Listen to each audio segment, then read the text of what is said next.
Tindi na mukha, oh. Tingnan nyo kumain, oh. Gutom pa yan. Kukuha pa ng isang isaw yan. Ganun katindi yan. Tingnan nyo. Kumuha muna siya ng isang penoy at pinainit niya. Tapos kumuha ng isaw at direktang sausaw. Eh, bawal yun. Ayun, ito na may mukha, oh. Palong-palo. Yung malaman kung lupay-pay o lasing o ano eh. Pwede nang dalhin sa Marawi ito eh. Put, gago. Pak, galit na galit sa penoy ah. Gigil na gigil kagatin ah. Ba? Galit na galit yung tsuro. Tignan nyo. Gumaganon pa. Tindi na mukha, oh. Tignan nyo kumain, oh.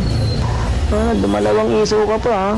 Wala siyang inabot na bayad, pero manghihingi ng sukli yan, ganun katigas mukha niyan. Tapos, matibay niyan, galit pa yan. Binayad. At dito niya na sinimulan yung komprontahin yung tindera ko para hingin yung sukli niya. Pinatotal niya muna kung magkano, tapos sabi niya meron pa raw siyang 50. Dito tinanong ng tindera kung ano oras siya nagbayad at kanino siya nagbayad.